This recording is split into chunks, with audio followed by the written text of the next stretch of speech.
of the Data Roundtable, where we come together as data professionals to talk about what's on your mind, what are you working on, what are you reading, what are you doing to grow. All of that is fair discussion. I have no agenda. There are no topics that I choose ahead of time. It's just wherever the conversation wants to go according to who shows up and what you guys want to talk about. So I'm here for it. I'm here for you. I'm here to hold space and facilitate and help answer questions or whatever it is you guys want to do. So let me know that you're out there. Feel free to say hello and we'll see where the conversation takes us. I'm going to adjust my camera here a little bit, get you guys at a good angle. But I'm looking forward to the weekend. I got some great client calls coming up for the weekend. I'm going to do some more of my own personal learning and my own personal experimentation with some AI tools that I've been wanting to look at. And that's me. That's what I'm looking at. What are you doing? What are you doing to help improve yourself this weekend or this week when it comes to your data science? Everybody's study of data science is personal, but what are you doing in your part of the world to help you with that? In the chat, an early chatter, Joseph, how are you, my friend? Haven't seen you in a while. Hope you're doing well. Hello, Dennis. Hope you're doing well. Thank you so much. I'm doing very well, thank you. I hope the same for you. I haven't seen you in a bit. Yeah, everything's going real well over here. Just streaming as much as I can, working with clients. I've grown my coaching business, I think, since the last time you and I might have spoken. So yeah, just doing my thing, Joseph. Just moving forward as much as I can. Just keep on learning. I've been learning more and more of just different AI tools that I want to take a look at and educate myself on, so I can speak better on them. But yeah, how about you? What's going on in your world? So glad to see you back. Yeah, let me know how you're doing. Let me know how you're working towards your practice of data science. That's really kind of the whole purpose here, guys. We come together to talk and say, hey, what's going on? What are you doing? Joseph says, which AI tools? Joseph, lately I've been on image generation. Been exploring more and more image generation because I just want to be more educated on it. Also, just different ways of exploring additional content creation. Maybe use a little bit more imagery in some of my posts. So can Midjourney help me with that? I don't know, but I'm going to find out, right? Casual Economist says, happy Friday. How are you, my friend? Thanks for being such a great supporter. Happy Friday to you too. Yeah, always good to get to a Friday and just look forward to the weekend, right? Although for some people, Friday is the first day of their weekend, right? In a lot of cultures, Friday and Saturday is the weekend. But yeah, I actually started off my weekend strong. I went out with a friend yesterday. We had a good time. We went to Japanese barbecue. Had a couple of beers, and then afterwards we went to a bar to get some old fashions. He likes old fashions, so got to hang out yesterday. Kind of started my weekend early on a Thursday, so that was fun to do yesterday. So hope you guys are having a good weekend too. Joseph says, "Remember the man bun." you know, what a hallucination, right? And again, I'm just convinced that it has to do with a skewed training set that they have, right? Because look, why does an LLM, or excuse me, a Gen AI tool even assume that there has to be something back there for the back of a man? Why can't it just be plain, right? I mean, if you were to personify that LLM would tell you that everybody has something back there, which is not true, right? It's actually in the minority. So to me, it's just a highly skewed data set, a poorly assembled data set, right? But yeah, I just thought that was funny that the man bun would be the hallucination. And I looked, and not to mention that I also look terrible with it. Ugh. Just the thought of me having a man bun gives me like the chills, right? Like, ugh, you don't want to be one of those guys. Those guys are skeezy. If you have a man bun, you're officially skeezy, right? Like, there's no good guys with a man bun, right? Give me the name of one good person with a man bun, right? But anyways, yeah, I was very surprised that Midjourney went that way. But I'm working a little bit more with the video generation in Midjourney, and it's interesting that I've noticed a little bit of things that skew. So, for example, I think I told you guys that I was looking for images of business people. So I would generate the image first, and then I would animate it later. And it seems like the Midjourney algorithms are skewed to make the people move just for the sake of movement, right? I really just wanted a camera to pan across the person and their office, but I couldn't quite get Midjourney to stop the person, the character, from moving, right? And it's like a built-in bias to say, well, it's not animated unless the person is moving in some way. So different little things like that I'm noticing that I'm just kind of, that's interesting. I wouldn't have expected that. So yeah, that's how I'm trying to move forward, Joseph, as far as the AI tools that I'm looking at. Honestly, nothing else has caught my eye as something that I really want to pursue or pay for or really try. As I told you guys earlier in the year, I was a little disappointed with Lovable. I think Lovable is a clown company, really, right? So yeah, just I'm going to explore Midjourney for a bit, maybe a little bit more Nano Banana, but otherwise, I can't think of anything that's really caught my attention or that I'm really itching to try. So, what about you guys? What tools are you using? What are you guys doing this weekend to help you guys move forward? Little steps at a time, guys. Little steps at a time to move your education and move your career forward. But yeah, that's what's going on in my world. Casual Economist says you should make a video with the man bun. So, Casual Economist, it's funny you say that because that actually is a video. That's a screen capture from a video that it made. Because I gave it the initial picture to start from, and then it added the man bun. But then again, maybe you're saying that I should make like a man bun wig or something. I'm sure they sell it as a Halloween costume or something, right? Is that what you mean? Is that maybe what you mean? But no, I have no interest in putting a man bun on me.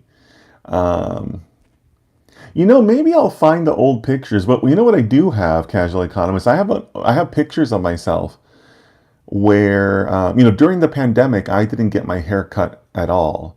So at the end of the pandemic, I had very long hair, the longest hair I've ever had, because I'm not somebody who really enjoys having long hair. But yeah, after the pandemic, I had some very maybe not very, but I had long enough hair, right? I was getting up there, so maybe I'll post some pictures of that. But even then, I wasn't near like forming a man bun, right? Like, I would have no interest in doing that. But maybe I'll find those pictures and post them. But yeah, I didn't get my hair cut for like a long time during the pandemic. So yeah, maybe I will post that. Let me think about that. I'll have to find them in my archives too. Speaking of which, I need to get my act together on my computer because I have so many videos and shorts and all that I gotta rearrange and archive and organize and all that. Guys, being a content creator is not easy. So many things to juggle and move around. Don't do this, guys. Keep your day jobs.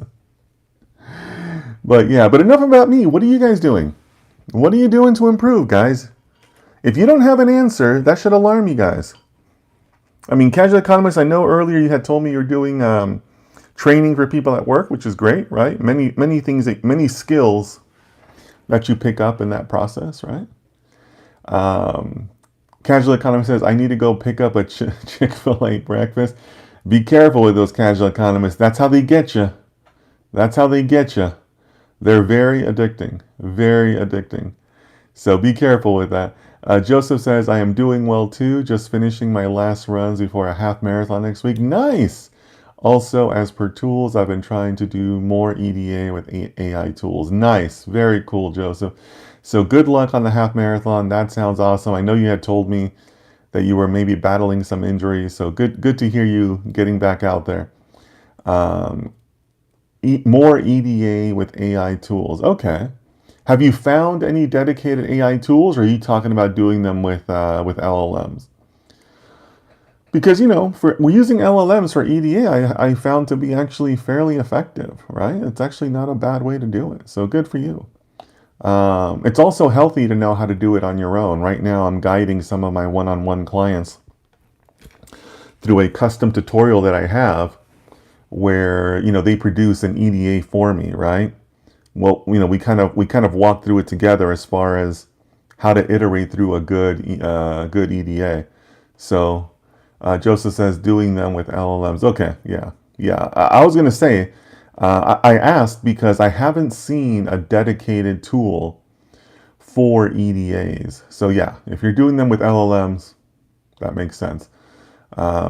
Lots of fun to do, right? So I think that part of LLMs is definitely advancing very, very quickly, and especially now with the more reasoning based tools, right? Um, it puts the conversation about LLMs in an interesting place because let me know what you guys think about this. But if you can use an LLM to successfully do EDAs, which you can, right? What does that do for the critics out there that say, well, LLMs really aren't that smart. They're just really good at predicting the next word and the output. Because there are critics who say that, right? LLMs are just predicting the best word in the output. So what does that do for that, guys? I'd love to hear your thoughts on that. What do you tell those critics if you can do an EDA with LLMs? Right? Doesn't feel like it's just producing the next word, right? Feels a lot more complex than that. Let me know what you guys think about that in the chat. Would love to get your thoughts. Because I know both of you guys are smart guys and you've done a lot of work yourself, so let me know what you think.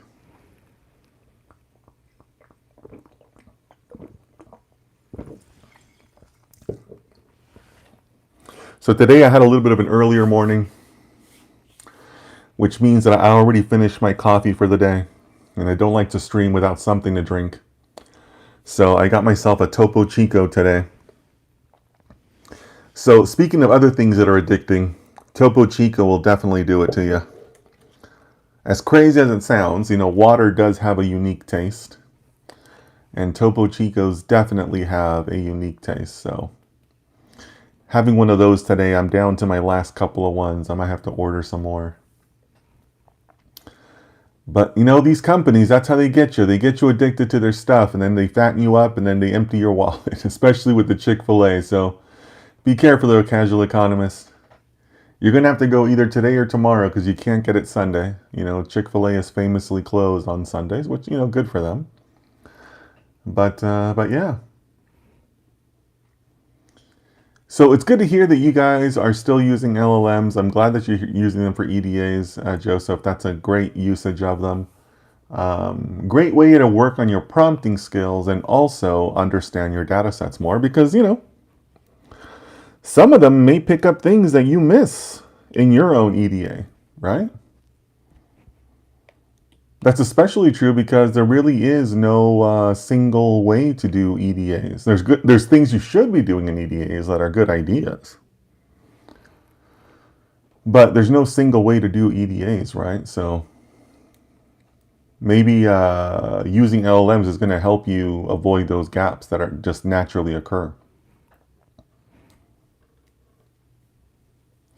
So, okay, guys, I'm going to switch over. Well, excuse me. Joseph says definitely more complex. I would say to them that LLMs go beyond predicting the next word. They can synthesize context, uncover patterns, and generate insights from unstructured data. Um, yeah, I'm generally on board with that, Joseph. Um, the generate insights from unstructured data, I'm not sure if they would buy that because a lot of things generate insights from unstructured data, including the model that just predicts the next word, right?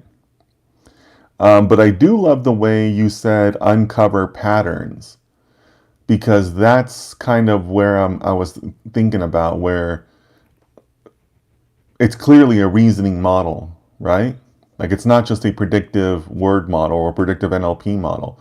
It's doing some reasoning, right?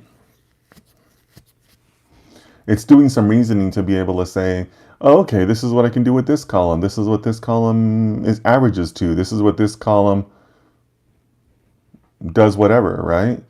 Um, this is what the descriptive statistics mean, so on and so forth. So yeah, I mean, there's definitely a certain level of reasoning there that is,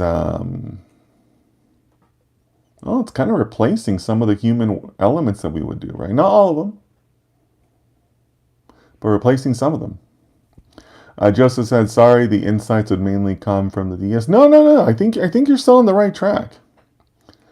But when you're saying about insights from unstructured data, you could be saying insights from text. Well, that's good, and you're right. LLMs can do that, but it doesn't count. It's not a counter argument to LLMs just predict the next word. So you didn't state anything incorrectly. I'm just not sure that it would be a strong argument against the word prediction argument, right? That's all I'm saying. But I think you're on the right track. I have noticed that LLMs tend to drift over time. Um, in what way do you mean that, Joseph?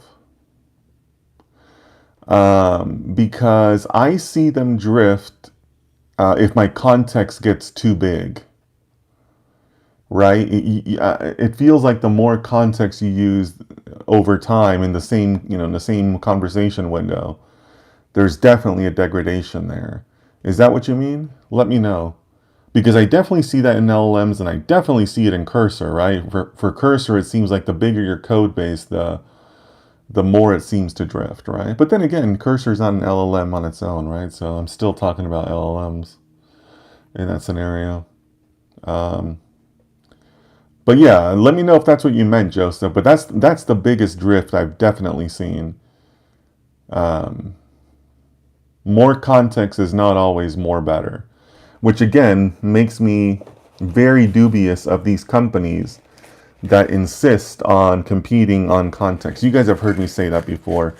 Whenever I hear these companies say, oh, our latest release supports 2 terabytes of context, you've already lost if that's what you're competing on, right? Like who cares?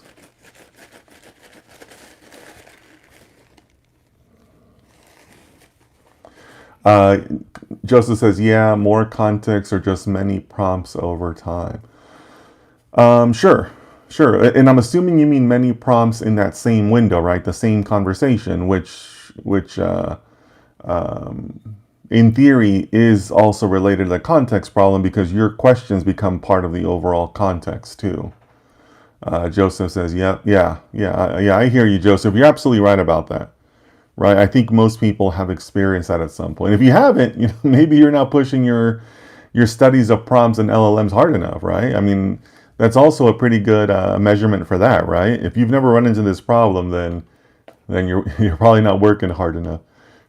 But I hear you, Joseph. I think it's an interesting problem. Um, it's just weird when you hear the companies compete on context. Um, I think none of them have really fully solved it in an effective way. But yeah, but who knows? Who knows? It's all still a moving target, right? A lot of this stuff is all still very much in development. So You never know where we're going to end up with that. But yeah, the degradation is definitely a problem. But sometimes, you can just fire up a new window, right? Now, even then, you would still kind of run into the problem where a lot of the LLMs now are going across different conversations to form a single context, right? Like it'll reference portions of other conversations that you've had. So that's not going to help the drift problem, right? Definitely correlated problems there. Well, good discussion, guys. I'm going to switch over to Instagram. Feel free to join me over there. Let's see what's happening over there.